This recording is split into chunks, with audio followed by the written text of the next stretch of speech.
案子这么难，为什么要坚持？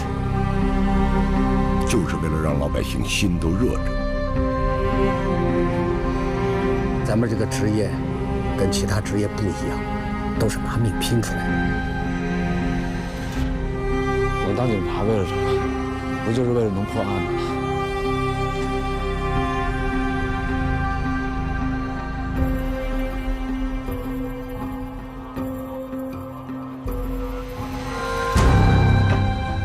我们是刑警啊，关键时刻得顶得上去啊！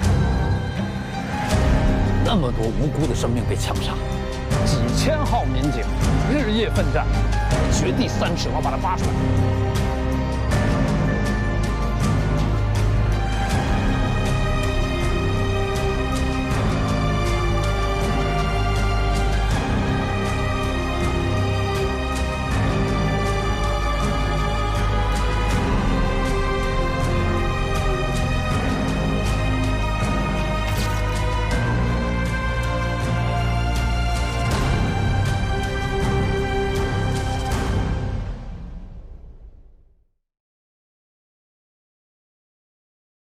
那我们开始了啊！麻烦您看前面，谢谢。你昨天晚上在什么地方？在家。跟谁在一起？跟我媳妇儿。你夜里有没有听见枪声？没有，我睡得很死。你家里是不是有枪？没有。打枪的那个人是不是你？没有，不是我。你怎么处理这枪的？是不是送人了？没有。是不是毁掉了？没有。是不是藏起来了？没有。藏哪儿了？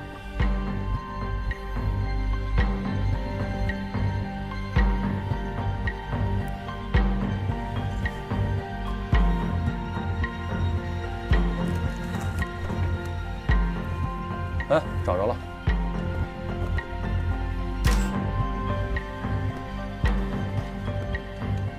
制式手枪，64。哟，可以啊。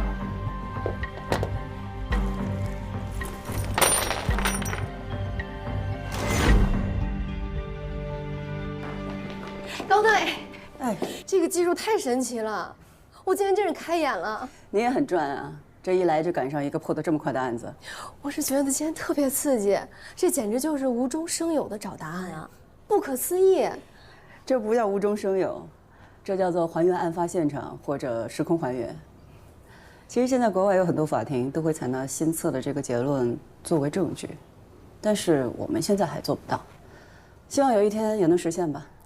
高队，我能不能见习完回到技术大队的时候就选择心理测试这个方向？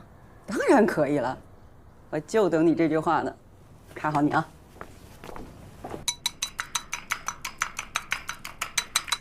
我没看错吧？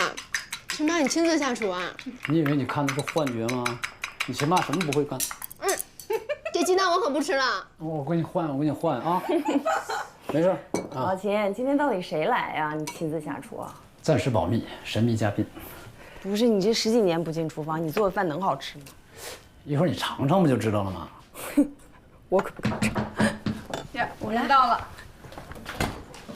哟，曹老师，您怎么来了？我这不是送战友吗？洋洋，海平，您说，哎，曹老师吧？哎，哎呦，您先坐，我忙着呢。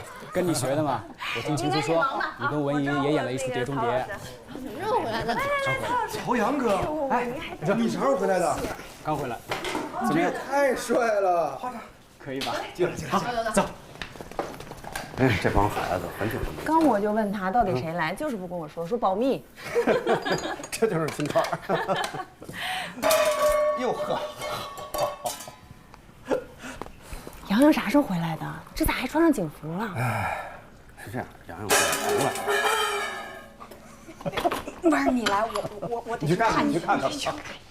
当年一起约定当警察，没想到真的成真了。是不约而同。其实啊，我也是因为我爸。我也是。哎，曹阳哥，你一个爱丁堡大学医学院的生物学博士，你当警察能干啥呀？对啊，我跟你们说啊，现在物证中心啊，正需要我们学生物的，像是 DNA 这一块，已经大规模用在刑事侦破上了。比如说，在一些案件的犯罪现场，如果能提取到 DNA， 就可以利用 DNA 来准确锁定嫌疑人。从现在的趋势看， DNA 的运用会越来越普遍，未来还会有更大的飞跃。哦，听着好高级啊！不愧是学霸。哎，你们怎么样？选好方向了吗？嗯，我回刑侦支队技术大队做新测。新测？哎，可以啊，你学的心理学正好适合。我想去打电诈。行，现在电诈形势啊非常严峻，正需要人手。哎，可以啊，你们两个小屁孩都长大了，挺有主意啊。你也是个小屁孩。我比你们大。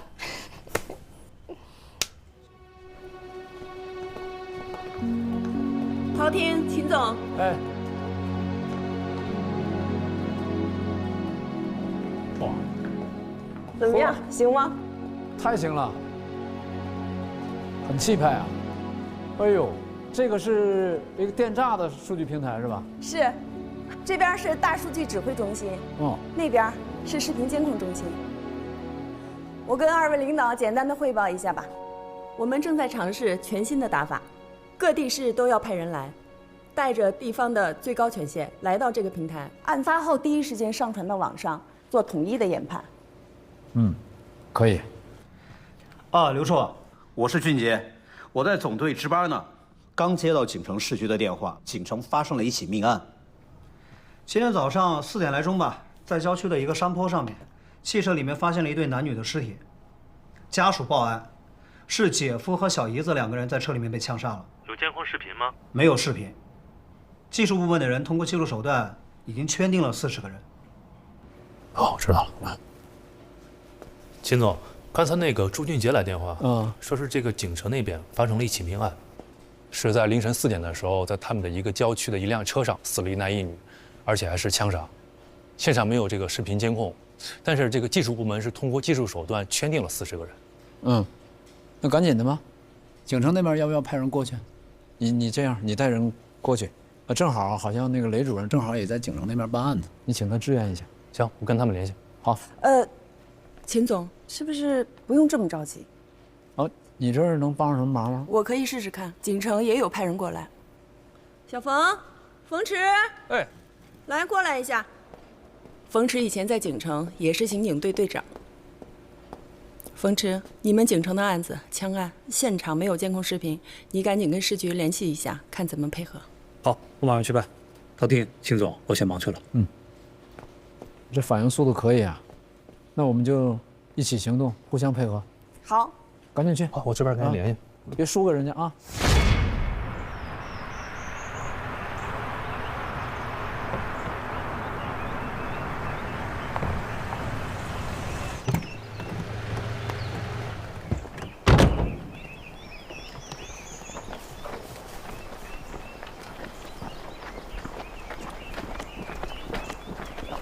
怎么样？第一次上案子紧张吗？有什么好紧张的？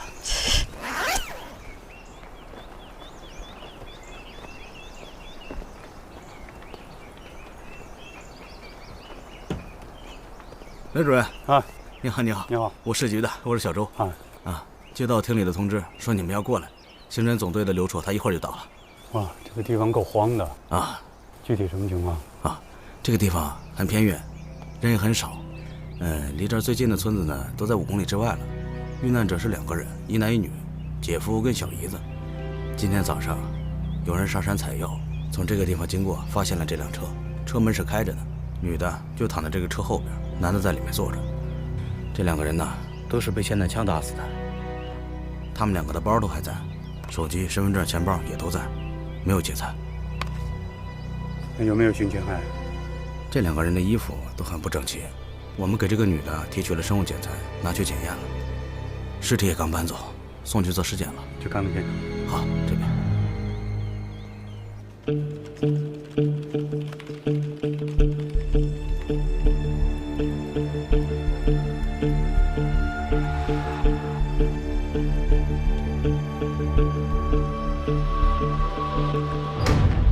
怎么样了？哎，刘处，怎么样？有什么线索吗？我们现在在检测女性受害者体内的 DNA， 因为根据现场的情况呢，我们知道这个男女受害者在死前是发生过性关系的，所以我们想要通过检测女性受害者体内除了这个男性受害者之外，还有没有其他的 DNA 来判断这个犯罪嫌疑人有没有对他也进行过侵害。结果应该很快就出来了。行，再等等吧。哎，雷主任呢？啊，他去尸检那边了。哎，苏老师 ，DNA 的结果出来了。确实只有一位，经过对比是那位男性死者的，嫌疑人没有对这位女性进行侵害。怎么样？你们有什么进展吗？还没有呢。您那边怎么样？那个有没有什么发现啊？尸检那边没什么发现，这尸检才做了一半，然后那个尸检的报告你得6个小时之后才能出来。我们都再等等吧。2具遗体呢？那法医的任务也非常重。没事，辛苦了。休息一会儿。我们做了大数据的排查，这个也跟市局在网上做了研判。这40个人当中，其中有1个人最近买了大量的签订和一些敏感材料。你把网购记录调出来。这是他的网购记录，他分了5次购买，他买的这5种材料全部都是做枪的原料，所以我们认为他有重大嫌疑。马上给前方发通报，就查这个人。周队，收到请回复，请求连线。马上和省厅连线。好嘞。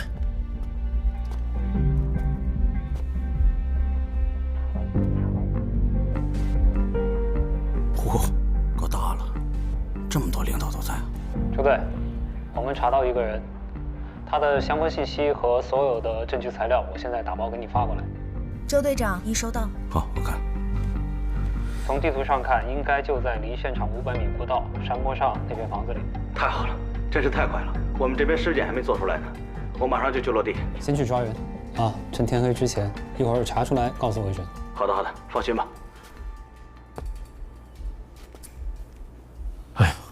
丽文啊，从我到总队第1天就听赵飞说啊，你要着手搭建这个信息平台，这真没想到，没几年功夫就完善到这种程度了。哎呦，这可不是几年的功夫可以完善得了的。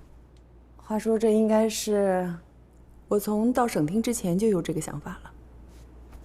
哦，那也有6、7年了，小10年了。真行啊！那这些年我还一直以为我挺能耐的，结果现在一看，你比我厉害多了。可不是我厉害啊，那是我们的领导啊给的支持力度大。没错。行了行了，咱们就不要互相吹捧，互相谦虚了啊。这个案子什么时间能落地啊？应该很快，天黑之前。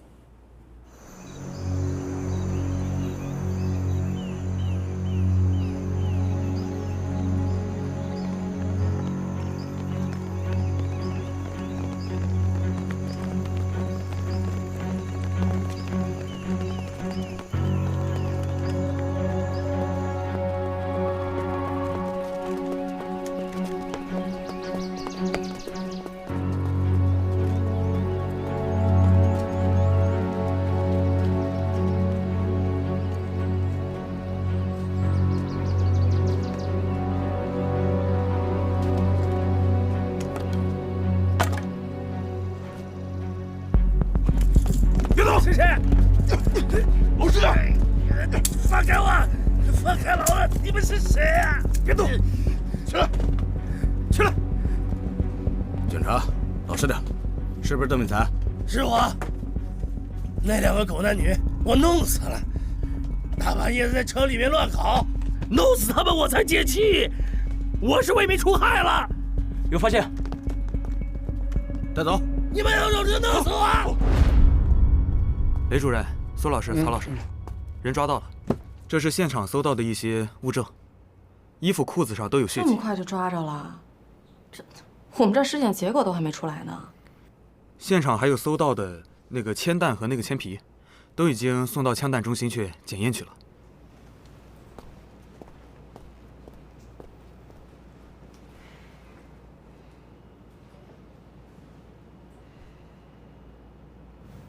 行了，都别愣着，赶紧做比对。进。那边审完了，已经招了，请求连线。马上连线。小峰，案子破了，就是你们给我的那个人。我们在他家里搜到他们用完的铅皮和铅弹，还有他作案时穿的衣服、鞋子，上面还有血迹。技术部门做了对比，跟那个女受害人的生物信息是一样的。好，那太快了啊！这案子要是用我们这个传统的方式，还真不好破。这荒郊野外的也没有这个监控探头，上哪儿找这人去啊？是，我马上把审讯室的画面传给你啊。稍等，把那个审讯室的画面给他传过去。叫什么名字？邓永才。多大岁数？做什么的？42岁，农民。私藏枪支，你知不知道你已经犯法了？昨天晚上你在什么地方？我在问你话，你听到没有？你开始在家里怎么说的？好吧，好汉做事好汉当。那2个狗男女，是我打死的。昨天晚上1点多钟，我睡不着觉，把竹床搬到院子里面。刚躺下，迷迷糊糊的，就听见2个人开着车，一路吵死人了。怎么个吵法？是男女吵架那种吗？不是吵架，是骑车那种吵。那下面没有路，他们非要开着车往坡上冲，冲也冲不上来，还要死命的开。我跑下去，让他们不要吵了，不要开了，他们不听，还要骂我。我脾气一上来嘛，拿起枪就把他们打了。那你认识他们吗？不认得，就是觉得2个狗男女大半夜的不回家，在车里干一些见不得人的事情，一时冲动。人家又没招惹你，也没去敲你的门，你说你怎么干得出来这种事情啊？我是离婚的，我老婆带着孩子跟别人跑了，我就是见不得这种搞破鞋的事情。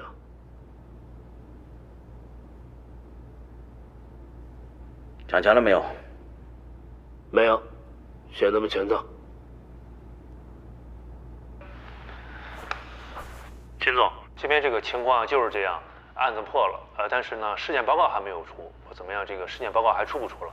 说什么呢？什么叫出不出了？你没有尸检报告，犯罪嫌疑人翻案怎么办？检察官要是退卷怎么办？你想过没有啊？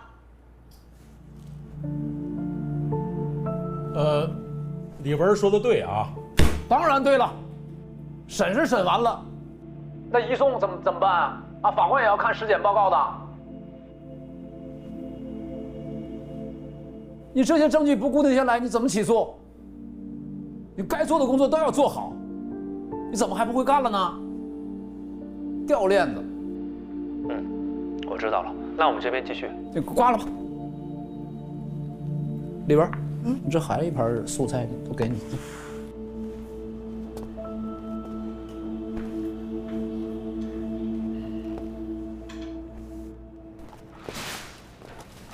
哎，这么快回来了？看购车。案子破了？破了。破了怎么还不高兴似的？不顺利？没有。这么明显还没有。曹阳，哎，你说。你们都不说，那我问雷主任啊。哎，你别问。我跟你说吧，这案子是破了，但不是咱们破的。咱这边尸检报告还没出来呢，人那边直接把人都给抓着了。谁呀这么厉害？秦总去了？不是秦总，那是谁？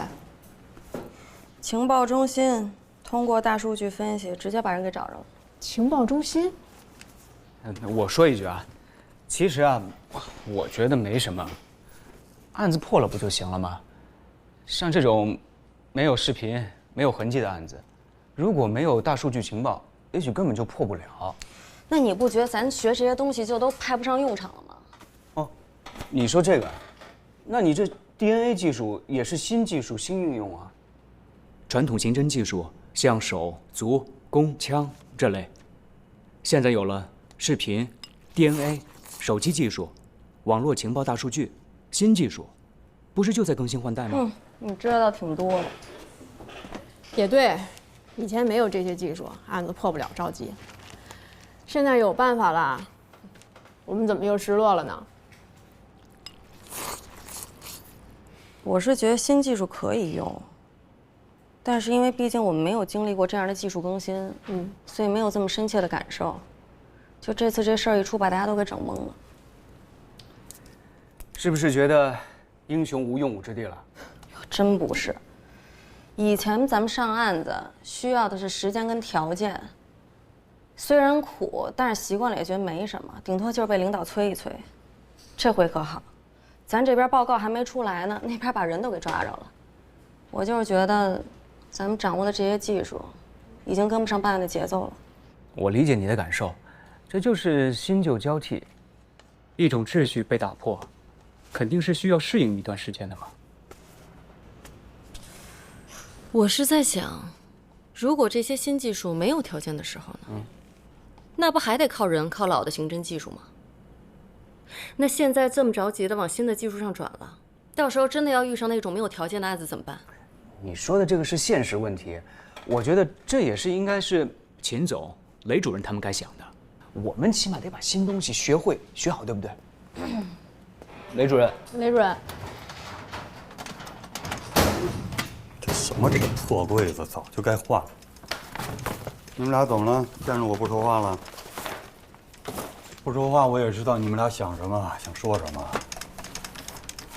我刚才通知王副主任了，我近期办一场学习班，我讲讲这个命案现场分析。我承认这些新技术，它正在改变我们这个办案程序。那你怎么适应它呀？怎么驾驭它？你这得都必须的好好学习一下。您觉得领导让讲吗？什么让讲了？不让讲也得讲，早讲就比晚讲强。对了，还有你们两个人啊，不要郁闷。一方面要学习它、适应它，另外一方面想办法补充它。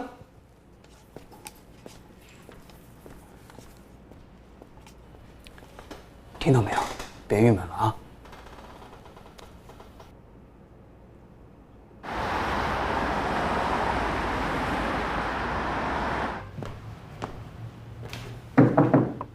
进来，雷主任。您这个办班的通知我看了，我还是想再跟你商量一下。有什么问题？我觉得这个课程只针对法医和技术人员，太窄了。而且怎么说呢，这么弄就感觉我们对新技术不满意。爱怎么想怎么想。你听我把话说完。其实我觉得这应该是一个综合培训，所以还得面向侦查人员。只有他们的意识上来了，跟技术人员的配合才更合拍。我不管刑侦的事儿，我只解决我技术上的问题。不是老王，我们法医现在是什么样，别人不清楚，你不清楚啊？那就更得解决侦查的问题。我觉得这个课程中心就是案件侦办和诉讼，但法医、新技术、现场侦办这些问题也得一起谈。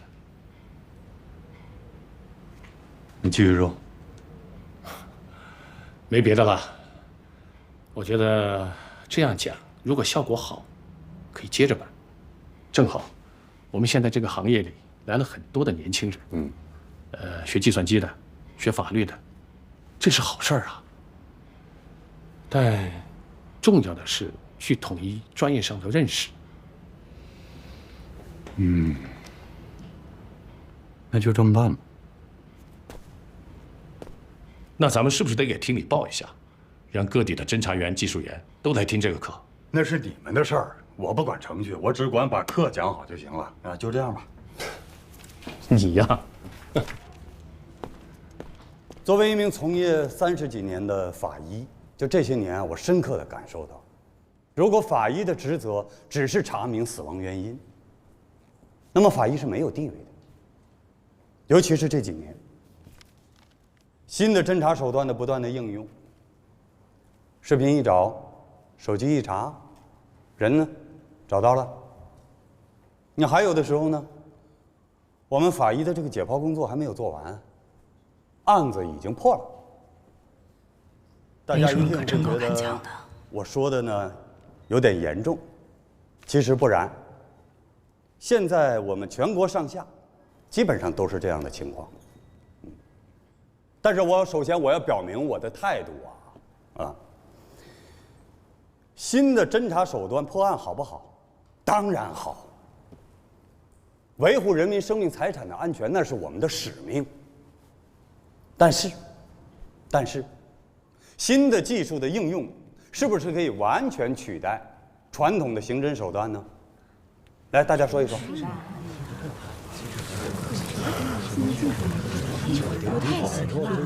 不能吧？毕竟还有一些案件是新技术发挥不了作用的。可是，新技术在进步，社会也在进步，盲区必然越来越少。传统的刑侦遇到了挑战了，雷大师这是固本培元呢。固本培元谈不上。这样吧，曹阳，既然你知道，你给大家讲一讲新技术有哪些。好，新技术有哪些呢？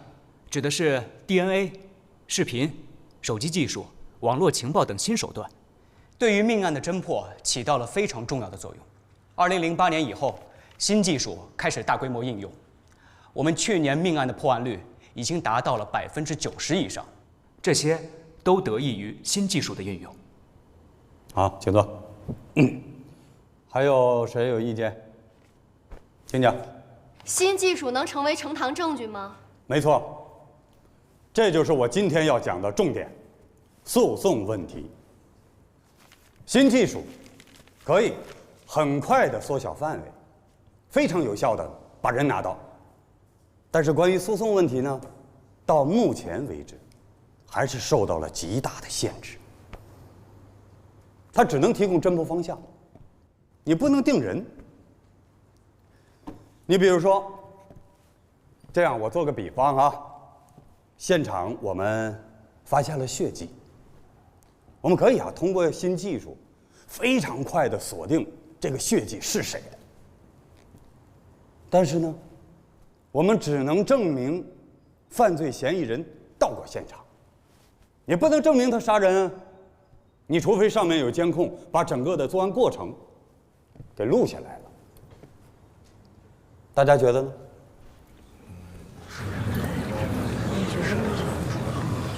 这个好像不对吧？请讲。传统的侦破方式也有过这种事情，比如指纹、足迹，不也是同样的问题吗？这个说法有点绝对了吧？要是这么说的话，我们这些新技术就是中看不中用。好了，我知道大家一定会有这样的想法，因为它打破了大家心目中对于那个证据的既定认识。对于诉讼来说最有价值的，那就是每个点，它都有证据说明整个的作案过程链它是清晰的。有的时候我们有物证，有的时候没有物证，只能到案发现场去做分析。记住，诉讼需要的是证据链的完善。我今天在这里想告诉大家的是，在法律上的直接证据只有3个，一个是现场有目击证人，他看到了整个的杀人过程；第二个，那就是犯罪嫌疑人自主交代，有罪陈述。第三个呢就是有录像了。但是，命案现场有录像的这种可能性，干嘛呢？不好好听课。除此之外，其他所有的证据，没什么，那全是间接证据。我就是在我想们，通过什么来认定呢？有雷主任这样的人在，一定会把证据做得扎扎实实的，说到犯罪不会让那些犯罪分子有机会逃脱法律的制裁。犯罪过程，但是雷主任也是努力了30年才到今天这个地步。这3点缺一不可。所有人都是用自己的牺牲去推动体制发展，也就是可以啊，这年警察没白当，有境界啊。在当下，我们的法医该如何发展？方向是什么？在过去几年里啊，我一直在提倡，我们的法医要介入到命案侦查，到现场去做案件分析。过去我们这么做，是为命案侦查提供帮助。现在，它又有了新的价值，那就是在一定程度上，我们解决了新技术在诉讼方面的局限性。这就是我今天要讲的核心内容。谢谢大家。我是听明白了，雷主任的意思是想跟大家探讨一下，在咱们现在这个时代，新技术跟传统刑侦怎么去结合，怎么去开展一种新的办案模式。哎哥，你说在现在这个时代，会不会有这么一起案件，完全用不到情报、新测、DNA 这类新技术，只能靠我们用传统的刑侦手段去一点点的啃？不能吧？现在这个时代，还能有完全留不下任何生物痕迹和影像的极端现场条件？哼，不知道。也许只有真的遇到了那样的极端条件，我们才能够真正理解雷主任这堂课的意义。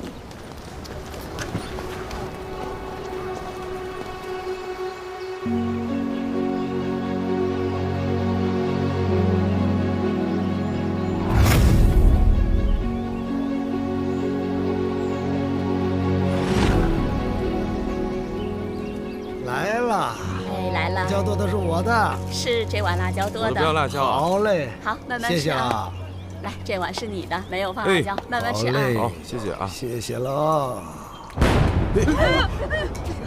地震了吗？快走快走，什么动静啊那？杨队，是不是矿场炸了？好像不是，出大事了，快走，走，快点，快走，快！那位置看到冒烟了。钱总，这次爆炸案呢，死了15个，伤了21个，伤者呢已经送到医院了，现场也已经封锁了。这个现场的周围啊，是一圈山，中间是一小块平地，他们支起了一个大棚子，几十上百人呀就在里面赌博。这个炸坑直径呢将近3米，深将近2米，初步估计用了9公斤的硝铵炸药。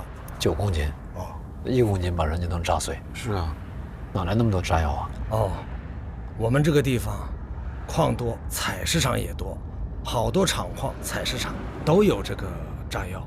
老百姓啊拿来炸鱼，家里的炸药也很多。哦，已经安排排查去了。案发现场有照片吗？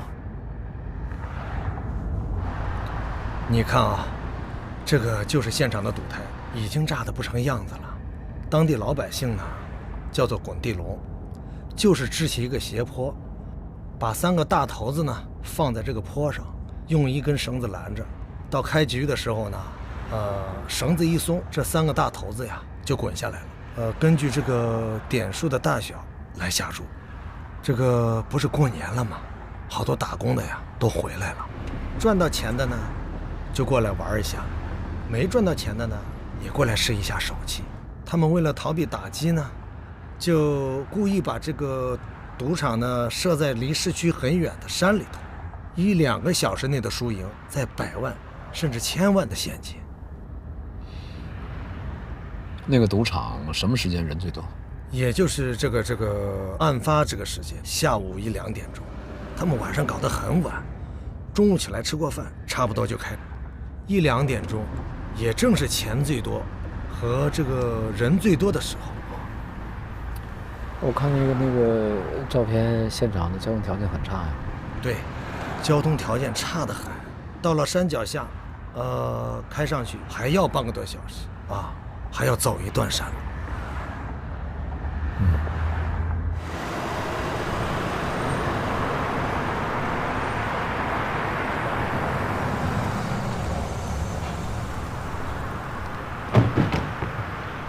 他们也到了。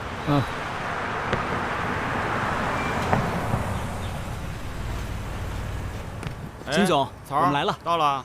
哎，郭处，哎，我介绍一下啊，杨队，这小曹，郭处。小曹辛苦了，你好，杨队。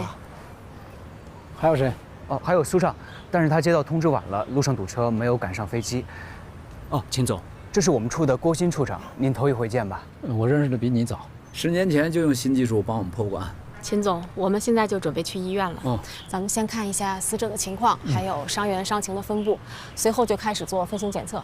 州里来了20多个 DNA 的技术人员，加上清江的30多个人，就在市技术中心做。好，有任何线索随时跟我通报。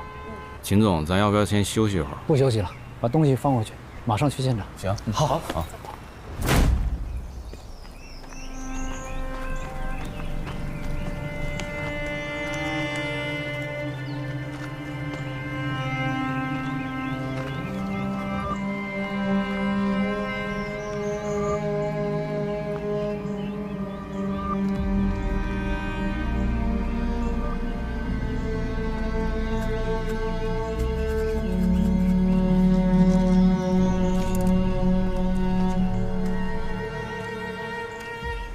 慢点啊，这个路不好走。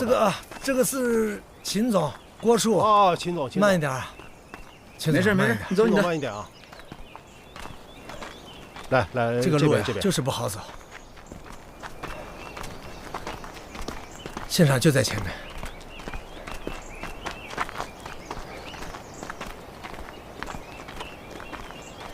秦总，小心一点啊。杨队。哦，这是秦总。秦总。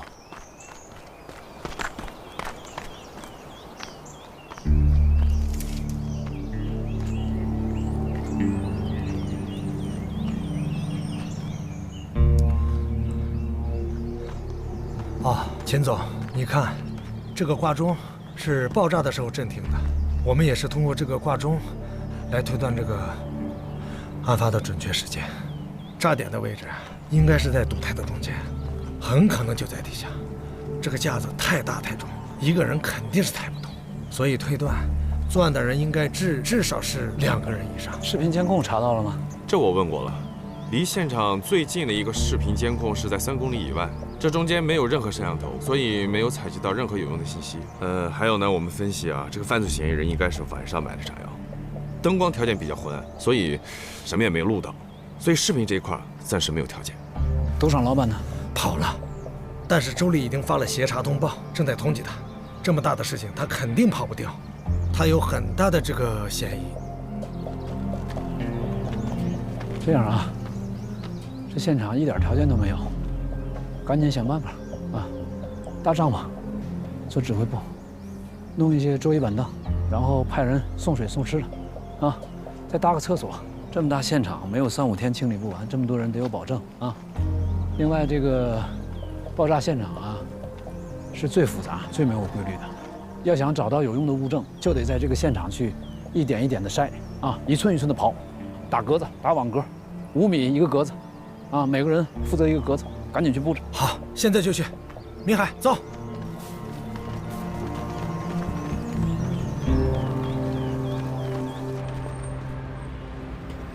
同志们，今天是我们指挥部开第1次会议，时间呢是相当的紧迫，我就不多说了。下面请总指挥秦川同志发言。这个案子呢，案情重大，现场情况复杂，各方面掌握的情况也不一样，都等着指挥部统一决策。为了节省时间，快速的开展工作，我就不征求大家意见了，啊，我就直接说我对这个案子的判断。我认为引发案件的因素有几种：一，有在赌场输钱的，仇恨赌场的，这是第一；第二呢，赌场和赌场之间的这个竞争关系，就是赌场与赌场之间的竞争客源；第三，赌场的庄家有矛盾；第四，赌场里面有放高利贷的；第五，针对赌场里面的某一个人；六，报复社会；七，抢劫。抢劫？不太可能吧？现场这么多人，不可能全炸死。这个要有1、2个炸不死的，都抢不成。那你分析的有道理，但是往往最不可能的也是最可能的。我们办案子呢，要根据地域、人员特征。秦总，对不起，我打断一下。你说的地域和人员特征是什么意思啊？这个地域人员特征啊，就是是不是有人他容易冲动啊，做事儿不计后果啊。我直接说吧，我们现在还是要从刻画犯罪嫌疑人的形象开始。下面我说几个条件，大家根据我这个条件去查，好吧？第一，这个人肯定熟悉赌场，来过。第二，市局的同志也说了，下午1、2点钟的时候，是赌场人最多也是钱最多的时候，这个钱最多的时候，那1个小时有上千万的现金的进出，那选择这个时间作案，也可以说明这个抢劫的可能性很大，这个是相互印证的。第三，这个人具备获取炸药的条件。虽然我们这里，这个炸药的获取途径有很多，但总会有来源。第四，具备预埋炸药和作案的时间和空间。第五，熟悉电路知识。第六，具备制作爆炸装置的技能。那怎么找这个人呢？我的感觉，这个人就在现场，离爆炸现场最多不超过100米。